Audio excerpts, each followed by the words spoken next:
It all started so simply. I had just finished my usual routine of nude synth riders, fired up the Bark Lounger, grabbed a quick double to eat, and prepared to watch some serious YouTube.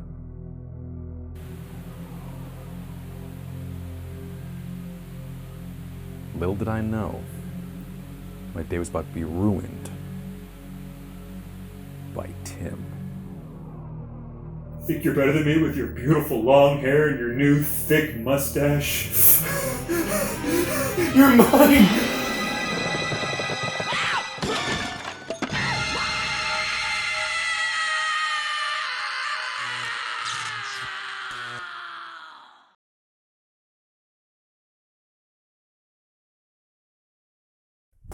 Whew. Huh. Ever wonder why so many characters are the strong silent type? Alright, look at the title of this video. What is a loudmouth platformer? And did I just make that up? Well, yes and no.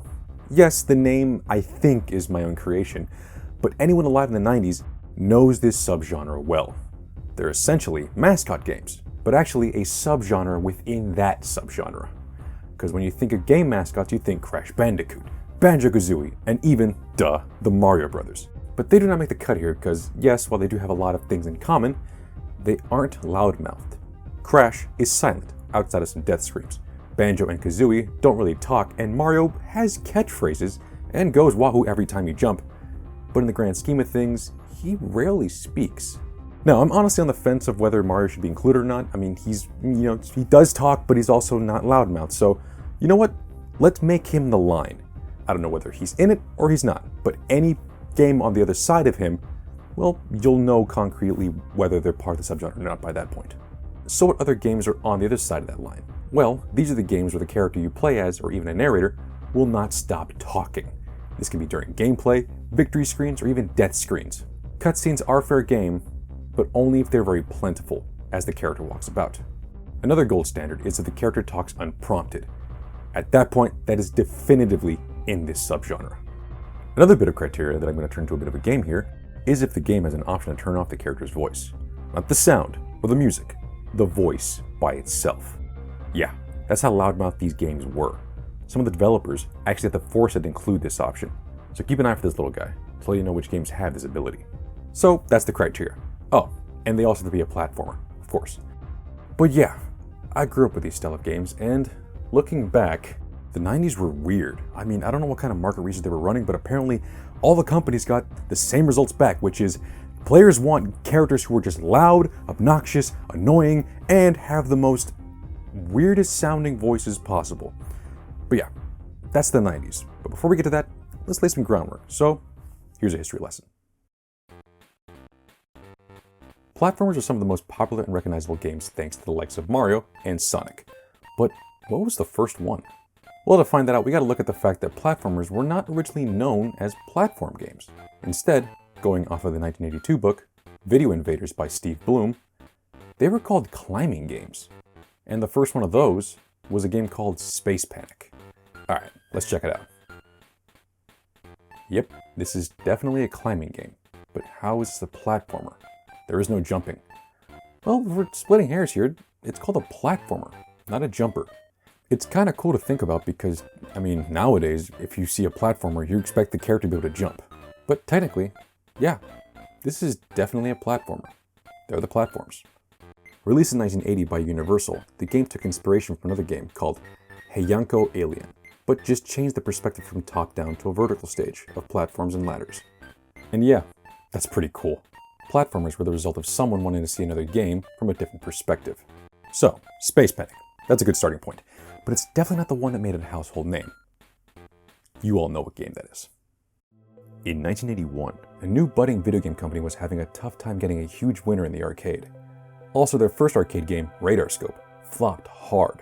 They needed a new game plan, and they needed to do it on the cheap and fast. So, they converted all their unsold Radarscope cabinets to a new game, and what we got was Donkey Kong.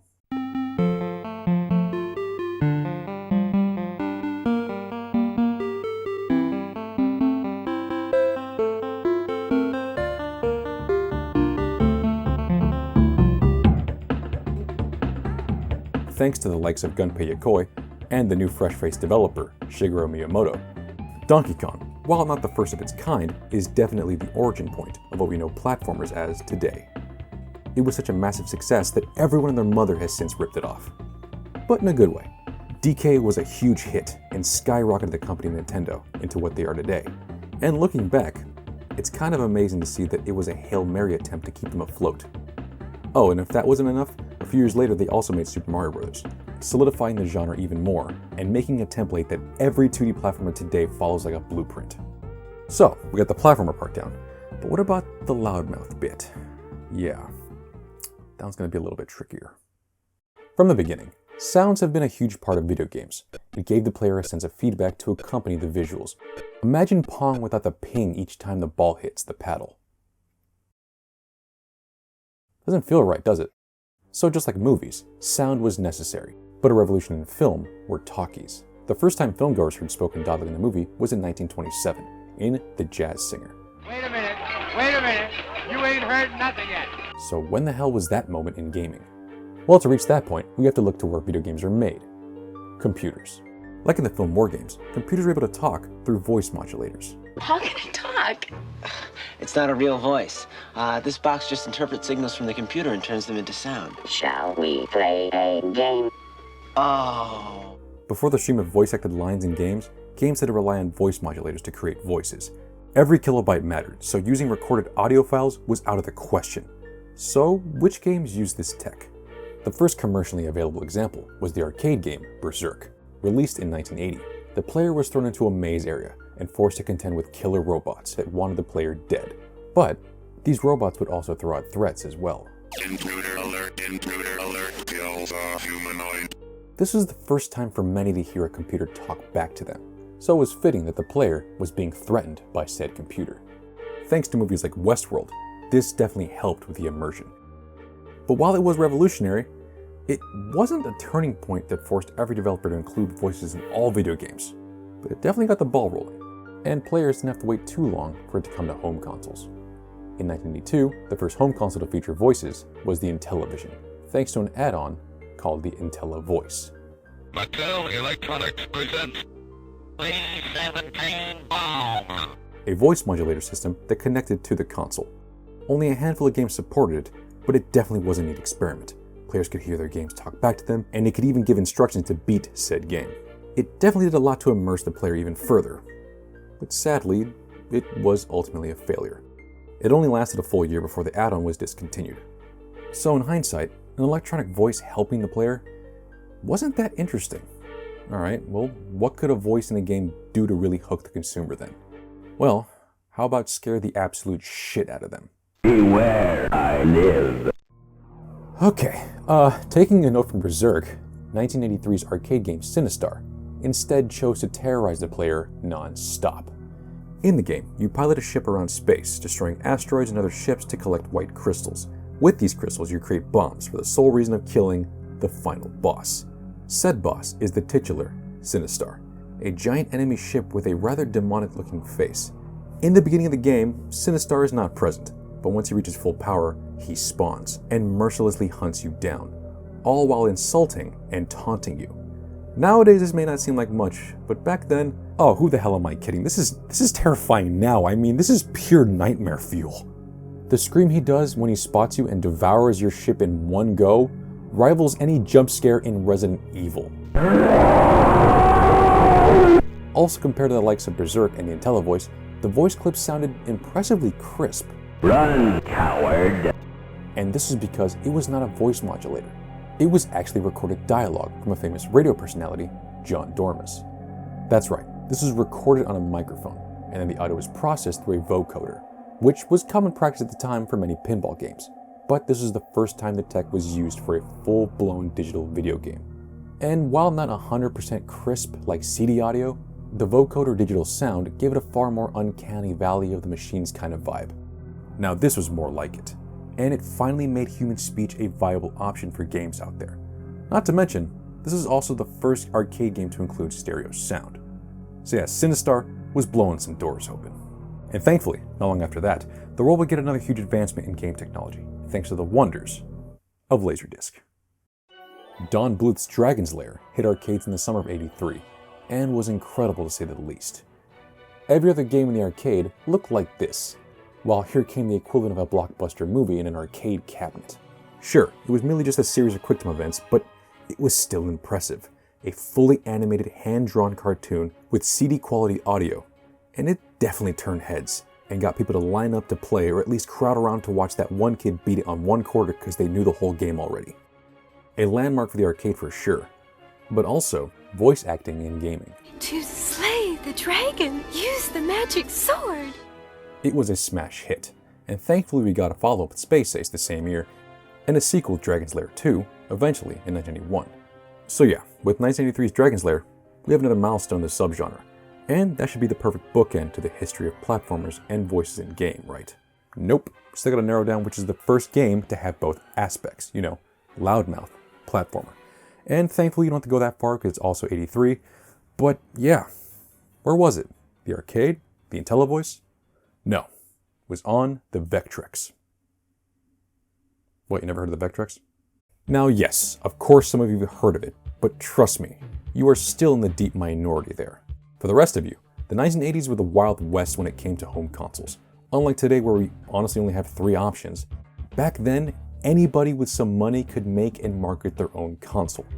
And in 1982 came one of the most odd, yet in my opinion, most interesting consoles to ever release, the Vectrex. Using at the time tech that was found in arcade machines, the Vectrex came with its own CRT built in, and utilized vector graphics. It was a cool little system, and it did far more to replicate the arcade at home experience than those other arcade clone LCD games of the era. But yeah, here is where we will find the first platformer with voice synthesis. Let me introduce you to Spike. Yep, that is pretty much it. Oh, and those voice lines happen between every level, so let the tedium begin. It even includes the first death line for falling into a pit. So there you have it. First game of its kind, and in many ways, Spike can be seen as the mascot of the Vectrex. Which now opens Pandora's box, because like I said in the beginning of this video, loudmouth platformers are essentially mascot platformers, just with characters that won't keep their damn trap shut. And the 90s were chock full of these kind of games. I mean, cripes. And thankfully, this is my childhood. So yeah. Yippee. A surprising early example is 1991's Sesame Street's Countdown, starring the Count. And this is actually pretty cool. The Count actually sounds like what he sounds like in real life. Find one. Despite the limitations of the NES, thanks to compression, it actually sounds pretty good. And for a kid's game, it ain't half bad. I mean, yeah, by this point, educational games were everywhere and voices were integrated for far easier learning for kids. I mean, educational games is where even Mario originally got his voice. Oh, hello! It's me, Mario! So yeah, this tracks. But sadly, this is where the cuteness stops and voices in platformers start to take a turn. Jesus, we just started. After Super Mario's grand rise to fame, every other game company wanted what Nintendo had. And that somehow meant making your own company mascot. Some companies were able to pull this off with great success, such as Sony and of course Sega with Mario's greatest rival, Sonic. You see, in the 90s, plumbers from New York were out. The new secret sauce was Tude, an attitude of being cool just for the sake of being, well, cool. And Sonic was all that in a bag of potato chips. He was young, hip, and fast. Or at least that's what the marketing wanted us to believe. But hey, it worked, and Sega was now seen as the cool kid on the block, and with this new revelation, every other company tried their hand at a cool new mascot. But note, while Sonic would only talk in commercials and be quoted in gaming mags, he was actually silent in his original games. Well, with the new emerging technology, these new mascots from every other developer would release their games, but now with the voice for the player to hear. And it was an absolute disaster. Starting with the likes of 1983's Oscar on MS-DOS and Amiga 32, a below-average platformer with nothing to show for it. But it's notable because the character would talk during gameplay. Blah, blah, blah, blah, blah, blah. Yo, yo. Thanks, everybody. This shit got annoying real quick. But don't worry, because things got so much worse. What could possibly go wrong? Everything, you little shit. Everything. You know him, you hate him, It's Bubsy. In 1993, Bubsy, Claw's Encounters of the Third Kind, released for the SNES, Genesis, and PC. And I seriously doubt Accolade had any idea what abomination they had released onto the world. First time playing it, it's a crappy platformer with some game mechanics that do not match the level design. Him moving fast like Sonic does not work in a world like this, so expect to die a lot. But to be honest, despite him talking at the beginning of each level, Bubsy thankfully keeps his mouth shut during gameplay. So you know what? This game doesn't count. Hell yeah! I mean, it's a Mascot platformer, but it's not a Loudmouthed one. So let's move on. Let's go to the actual game series I want to talk about, and that's how crap it as a sequel. Was the first one that much of a success? Huh, it was. Alright then. Fine. How does this one fare? Bubsy, Bubsy, Bubsy, Bubsy, Bobcat! Oh Christ. Well, in the sequel, not only does Bubsy talk during the level intros, he now has death lines, and they get tiring real quick. Keep it up, just keep it up! But if he can get a hang of the game and not die consistently, once again, he doesn't get too annoying. This is now breaching the likes of Loudmouthed platformer. Not a good game, but it ain't offensive. Is that it? Nope. There's also a third game on the Jaguar. But look, he doesn't talk during gameplay, and once again, talks during the beginning of levels, so no reason to talk about that piece of shit. Because that one is actually worse than the first two. So can we finally move on to the series I actually want to talk about? Is there another game?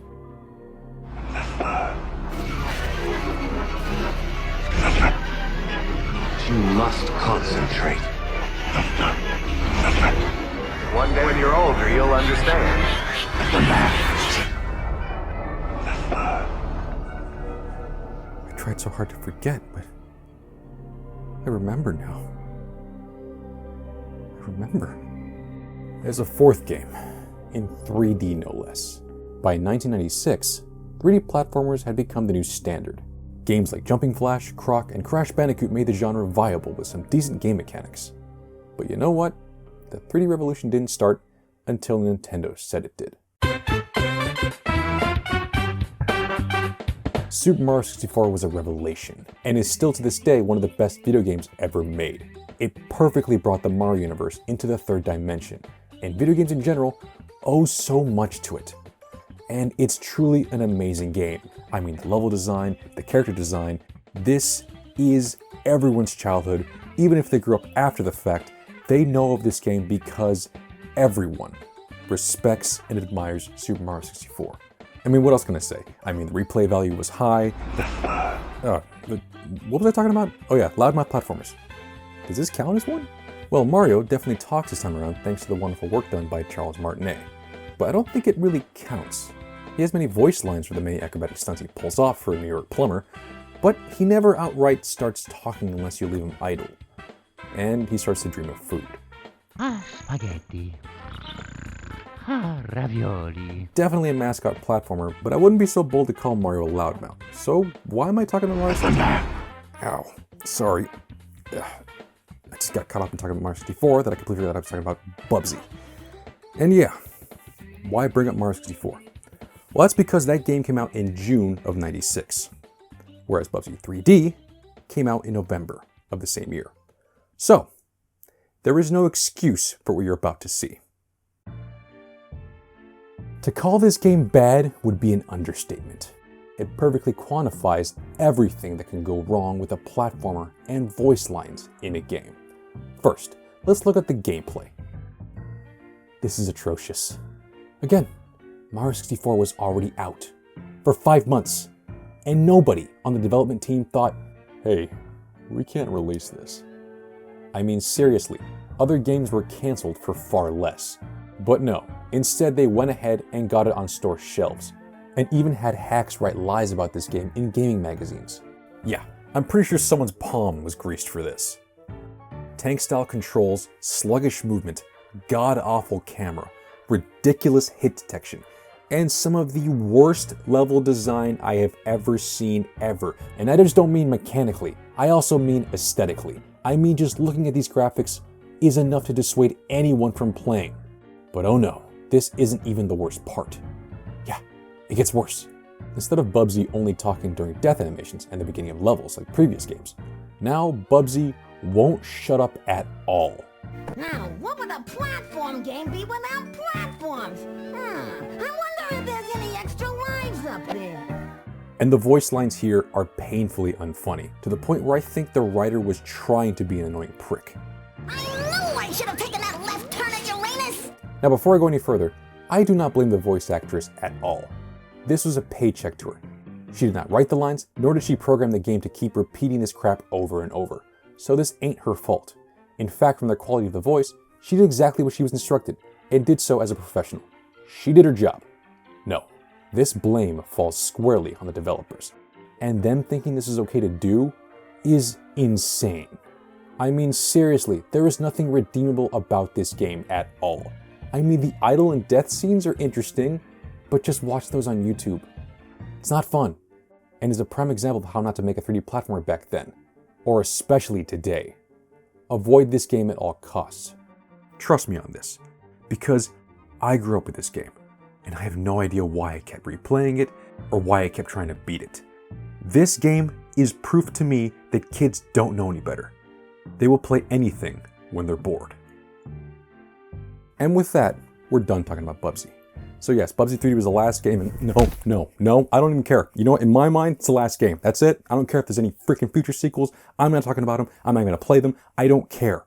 Bubsy is dead to me. So we're done with that. Why the hell am I talking about this? Jesus Christ. I mean, seriously, just actually thinking about it for a second there. Why am I even talking about loudmouth platforms? I clearly have disdain for the whole freaking subgenre. Why? Well, it's because I also played another series as a kid, and this one did everything Bubsy did, but did it correctly. And I actually have fond memories of it. So yeah, let's talk about something good, and that's Gex. Yep, this is a personal favorite. Granted, it's mainly through nostalgia, but after revisiting it, I still enjoy this game. As a kid, he definitely was my favorite of the mascots. Hell, my love for quoting movies is probably derived from this. I'm even willing to bet that if I took one of those crappy internet quizzes that, oh, which character you're more like, I'm pretty sure I'd get Gex. Christ, that's sad. Anyways, Gex was everything that Bubsy was not. First released in 1995 for the 3DO as the console's mascot of sorts, but when that console failed, Gex made the correct jump to the PS1, and it fared far better there. And this is where I first experienced it. It's a pretty standard platformer nowadays, but at the time, it was above average. It had multiple unique worlds, all based off of TV genres. Decent level design that also incorporated 2.5D platformer mechanics, with Gex being able to stick to walls and even the background, similar to the likes of Mario World's fence climbing sections. A handful of power-ups and secrets in each level to give some variety for replays, but above all else, a talking gecko with the voice talent of Dana Gould. Are they repeated a lot? Oh yeah, sometimes back to back. One for me and one for me. One for me and one for me. But despite the game being coded like that, the actual lines themselves are well written, especially if you understand all the references he makes. I mean, now as an adult, I can pretty much identify them all, from Star Trek to Rocky, to even real celebrity impressions. And yeah, they have lasted the test of time, and aged just fine. Yes, I understand that some of his quotes are ridiculous, and he has the prose of someone like Max Payne, but at the end of the day, people still find it entertaining, even as a meme, unlike Bubsy. This place is weirder than 4th of July at Rick James' place. So with the first game possibly being the best-selling game on the 3DO, and it's selling decently on PS1, as well as the Saturn, Crystal Dynamics released a sequel with Gex, Enter the Gecko, on PS1 and Nintendo 64. Only this time, it was in 3D. And yeah, it's exactly what you expect. Gex is once again brought into the TV universe by Rez, multiple levels of the TV genre themes, decent platforming, the ability to stick to walls, and Gex won't shut his yapper. Granted, his voice did change between regions, but in America, it was still Dana Gould. I'll beat this level, but in an hour I'll be hungry for another. Much more of the same, but out of most 3D platformers hitting the scene at the time, it managed to stay relatively popular. I mean, Gex became as recognizable as the likes of Crash Bandicoot, and even Mario at the time. Now, I'm not saying he was a cultural phenomenon like those two, but the fact that people still to this day add his name to Smash Bros. Character wish lists, or at least want a new game in the series, shows that he's not as annoying as the memes make him out to be.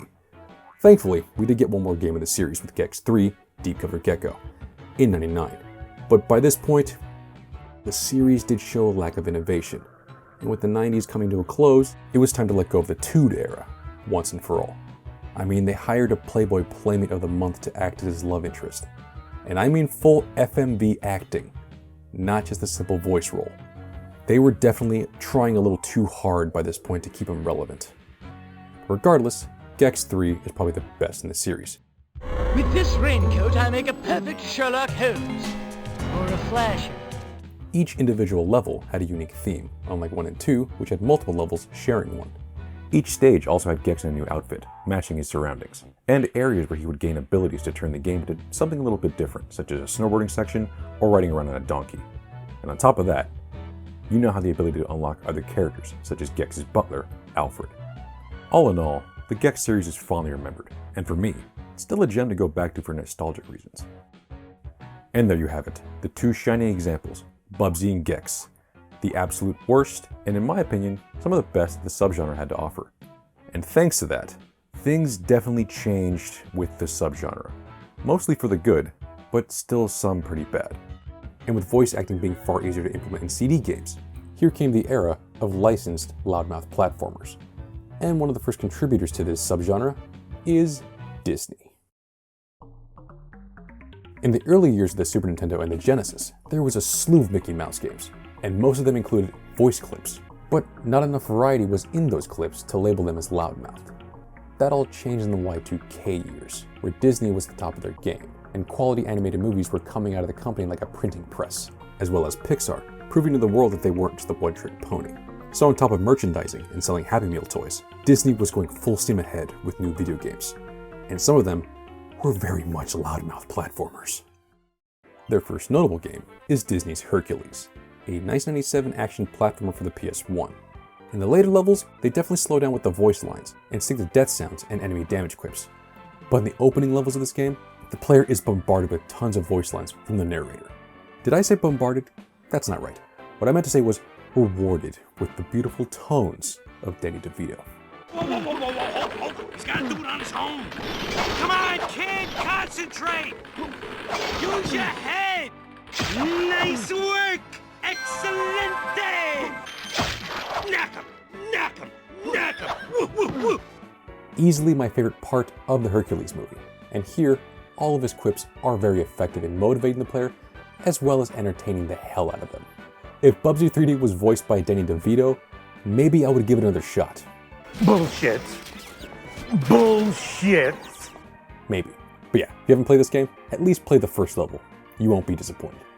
Next was the first Pixar 3D platformer, 1998's A Bug's Life. Another game I grew up with, and despite playing it a lot as a kid, I don't remember this being a loudmouth platformer at all. A very meh game in general, but despite flicks spouting off a different line every 5 seconds, this was all new to me. Granted, he isn't saying anything important, not trying to make the player laugh, nor does he have a horribly grating voice. His voice lines are just there.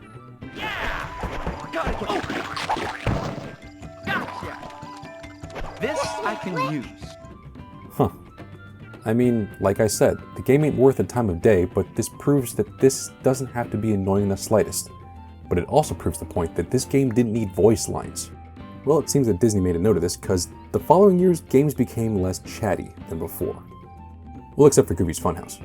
But at least there, he would tell the player when he found a notable item and come off, whatever. It's Goofy. Who the hell's not going to love hearing Goofy's voice? I wonder what time it is.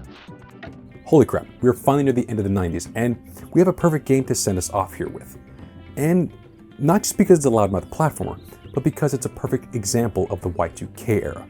That's, of course, Tiny Tank. Another game from my childhood.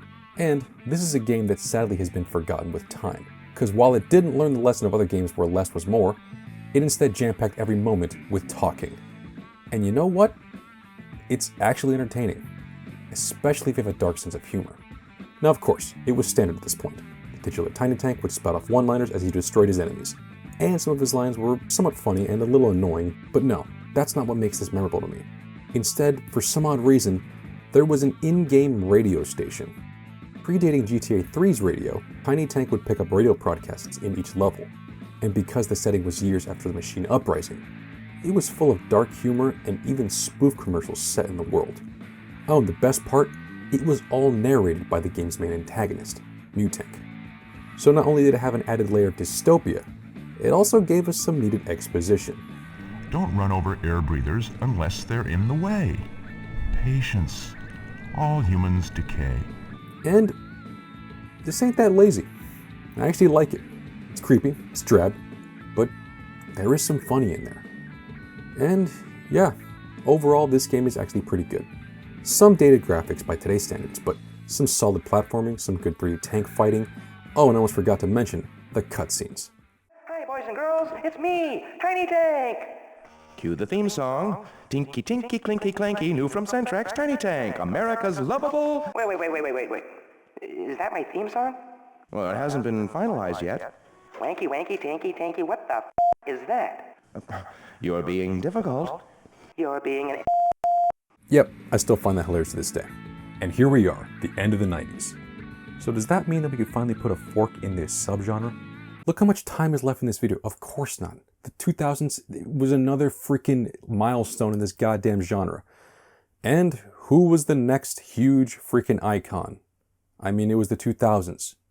Take a wild guess. SpongeBob games would hit every major console imaginable. And many of them were 3D platformers. And you guessed it, with somebody as iconic as SpongeBob, you bet your ass they're going to be Loudmouthed.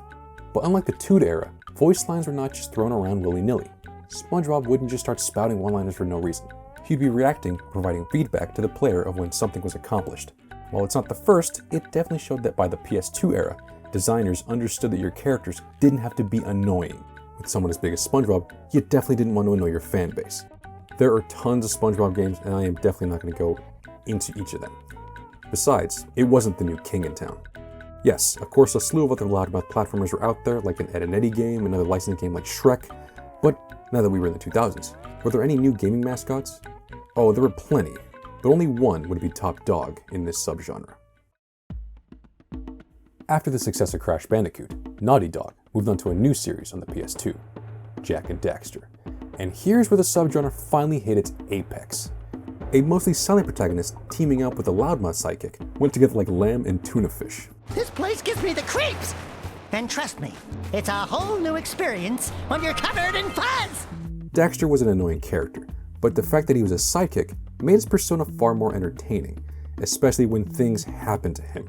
His voice lines were genuinely funny, and voice actor Max Casella knocked it out of the park. Add on some great platforming and a true display of what the PlayStation 2 was capable of, and it was an instant hit. Daxter wasn't just flapping his gums non-stop, he would only talk as a reaction, and by this point, felt far more natural than the likes of Gex.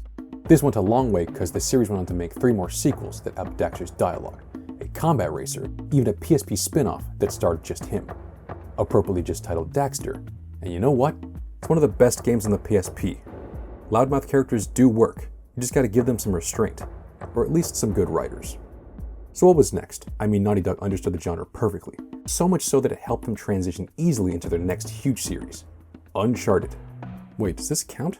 I mean, Nathan Drake does talk a lot during gameplay, and on top of the third-person shooting and action set pieces, there's plenty of platforming. Yeah, this definitely counts. And you know what? It's kind of incredible to see how much the freaking genre has evolved over the years.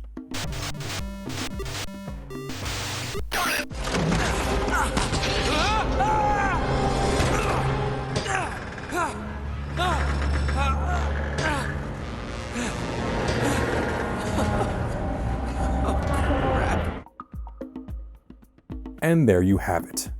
We are finally done talking about all those games. Yes, I know I didn't talk about Sly Cooper, Ratchet & Clank, or just mention the freaking myriad of the 90s ones. I know there's a bunch out there, like Oddworld. I mean, Oddworld's freaking phenomenal. I mean, you actually use your voice lines to command Madokins to help solve sorry, the whole point I'm trying to make is there's a bunch of games out there. There's tons of them, yes. But I just wanted to point out the big ones that I played, or just the biggest ones in the genre, you know, in general.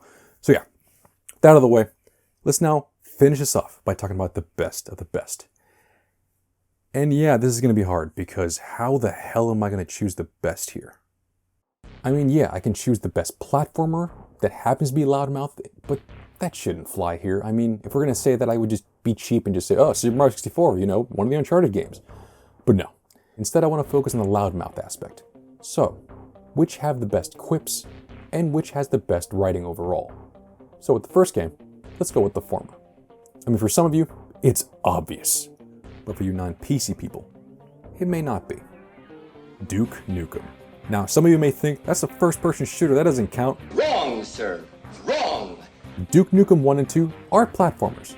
And yes, while those do not have any dialogue in the games, Duke Nukem 3D very much does and is inspired by the previous entries. And thanks to tools like the jetpack, Duke Nukem 3D is a very platform-heavy game. Each level is a full 3D space and Duke can traverse all of it, and is encouraged to platform to reach secret areas for bonuses. This ain't like Doom where you're just running into walls. You're actually jumping around and scaling the whole environment.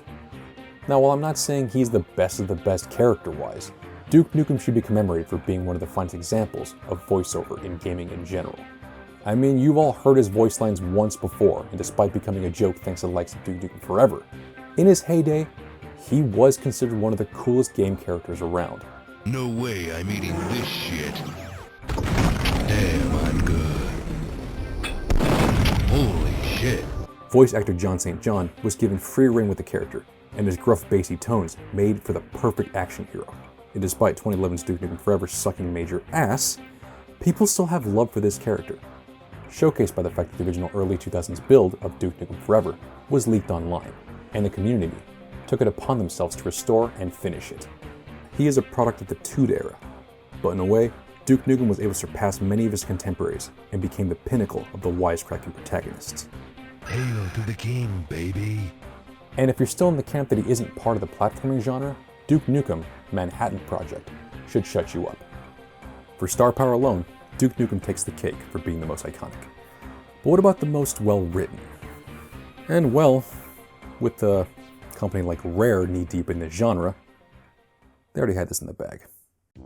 Banjo Kazooie is renowned as one of the best platformers ever made.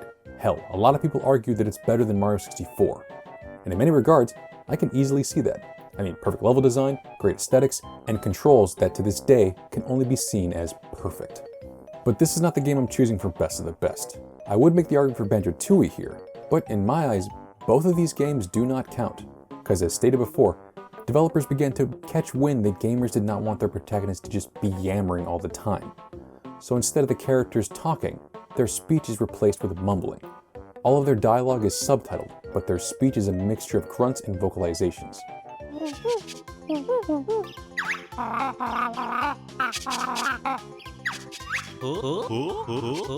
So while yes, this could be seen as being loudmouth, but it really isn't. Instead, it saved the player from skipping voice dialogue while also giving each character a unique voice.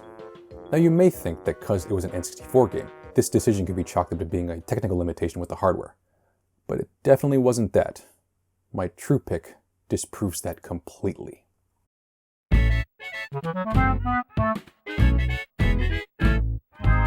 Conker's Bad Fur Day. In 1996, Rare was working on two different platformers, Banjo Kazooie, and another that starred a character that appeared in Diddy Kong Racing. Originally called Conker's Quest, the game was another kid-friendly mascot-oriented 3D platformer. At least going off early builds of it at consumer shows, it seemed to be another lighthearted collectathon. But as the years went by and the development began to stagnate, Rare was not happy with the final product. So, in need of some new ideas, the writers and developers started sniffing glue and in a drunken stupor awoke from the bender years later in 2001, with their game already out on store shelves, only to realize that they had made a horrible mistake. But to the surprise, people loved it. The QT Conker was now the epitome of a loudmouth, no-good asshole. I mean, the game literally opens up with him getting drunk at a bar and then passing out outside. And when he wakes up, he just keeps stumbling upon one wacky mishap after another. Taking cues from a typical road trip boner comedy, Conker gets involved with the vampire, the mafia, and of course, Me. I am the great mighty Pooh, and I'm going to throw my shit at you. So yeah, in a way, this game was nutty. Ew. Okay, in all seriousness, sometime after 1998, Rare shifted focus and decided to go after a much older crowd, and Conker was the result of that.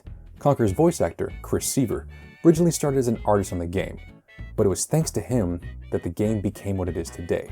His humor and creativity won over the development team, and they retooled everything to fit his new style of humor. Profanity, violence, and mature jokes were the ingredients that made this game work. And for those reasons, this game is my pick for the best written. Because on top of being over the top with its M rating, it was funny as hell. Every situation, every word of spoken dialogue was just a well-written joke meant to shock and tickle your funny bone. The Tuda era was dead, but in the 2000s, the Adult Swim era was just beginning. Having an aesthetic of a Saturday morning cartoon, but the crudeness of a Mel Brooks film, was a juxtaposition that worked well. Like dipping french fries in ice cream. It shouldn't be good, but it very much is. Now this is what I call a platform game.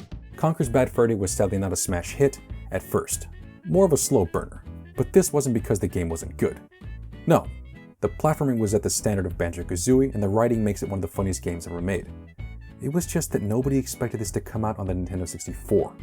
PlayStation 1, yes, but at the time, N64 only had a handful of M-rated games, so this came out of left field.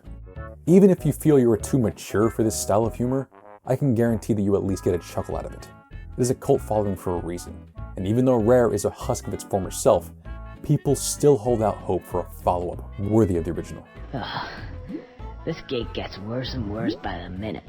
And there you have it, the best of the best, easily my favorite and possibly debatably the best examples of this subgenre, Duke Nukem and Conker. But I want to talk about one more game, one more character, and I swear we'll be done. But this last one's not going to be a hidden gem or like the best of the best, but it's more of a lament, more of like a what if scenario, because this last game is a perfect example of without the right voice, some characters would just never work. So yeah, this last game is Blasto. What the hell is this? Well, from a distance, this is just another run-of-the-mill action platformer on the PlayStation. The controls very finicky, platforming can be very frustrating at times, and nowadays the art design is nothing too special. It released in April of '98 to meh sales and even more meh review scores. It definitely was not winning any critics awards. So why the hell am I talking about this game? Well, because as far as loudmouth platformers go, it is one that perfectly nailed its casting. The actor to lend the vocals to the eponymous Blasto is none other than Troy McClure himself, Phil Hartman. A huge star by this point, thanks to his work on SNL, News Radio, and The Simpsons, the developers of Blasto made the game with Hartman in mind, and were elated when he agreed to do it. Blasto was a half-witted space captain tasked to take down a scourge of alien threats. And he did so with some on-point comedy quips. Can you do it, Blasto? Is a frog's butt watertight? Phil Hartman not only gave the character star power, but made the character come to life with his signature comedy timing. He truly understood the material and gave the project a level of quality that sadly was not present in the rest of the game. Because despite me getting pissed off at some of the level design, I still found myself enjoying this game, just for the dialogue alone. It doesn't get to the levels of Conker in its writing, but hearing Phil Hartman was novel enough to keep me entertained throughout. He's just that good of a performer. As mentioned before, Blasto wasn't a huge seller, but thanks to Hartman, the game was still recommended by reviewers for the voice acting alone. Sony was even all gung-ho with support as they wanted the development team to start working on a sequel stat. They clearly saw the potential of future content, but sadly, we never did get a sequel, or ever get a chance to see the character of Blasto move on to any other new project. Because in June 1998, we lost Phil Hartman after he was shot and killed by his wife Bryn before taking her own life. With this tragic turn of events, the development team at Sony Interactive Studios America saw no reason in continuing without Hartman, so quietly canceled the project. Sorry to give such a downer ending, but that is why I call this entry a giant what if, because if the world hadn't lost an amazing talent like Phil Hartman so soon, I could easily see the character of Blasto moving on to having his own series of games, or even his own TV show, just like other game characters before him. All in all, this whole situation showed me how important a voice is to a character, because many examples can be seen as the actor phoning it in for a paycheck or just doing it because they're contractually obligated. But in the case of Blasto, this was an example of an actor putting effort and care into his portrayal. He gave it 110%, like all of his other roles, and it shows how much of a professional he truly was. Blasto could have been the start of something big thanks to his efforts, but instead, it was one of the last projects he ever worked on. Blasto was just an okay game, but the potential it had gives me more than enough reason to mention it here, and more so gives me reason to praise voice actors that work in video games. Because behind every loudmouth platformer or even a character-centered third-person shooter, there is a voice actor who's essentially carrying the weight of the project on their performance. It's on them to give the character not just the voice, but to feel alive. It helps with immersion, yes, but it also helps the player really connect with them, and ultimately care what happens to the character. So to you voice actors out there, I salute you. Keep up the great work.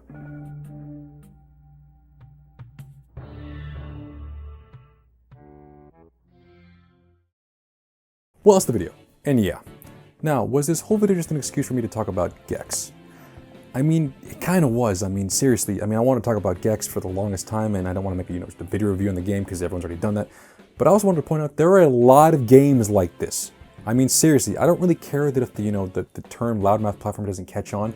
The point I'm trying to make is there are a lot of games just with that vibe where the character won't shut the hell up. And in this case, it's endearing. In other cases like Bubsy, it's horrible. But on top of that, it's also just cool just to look back and just see how voice acting came to be in video games, or how platformers used to be. It's just cool and like nice to lament and just see how things used to be. It's just cool. I enjoyed making this video, and I hope you guys enjoyed watching it. But yeah, at this point, I have to now do the whole, oh, well, I look forward to seeing what they do next with the subgenre. Well, personally, I mean, if they make another Gex sequel, yes, I'm in, day one buy. But now, while I do understand that the game is not like this, but if it's anything like that Forspoken trailer, y'all can keep it, because characters don't have to be that annoying. I mean, seriously, look at Uncharted, look at Tomb Raider. The characters talk, but they're not constantly talking. Restraint. Pull it back. But yeah, that's the video. Thank you for watching. Like, comment, and subscribe. I'll see you guys later.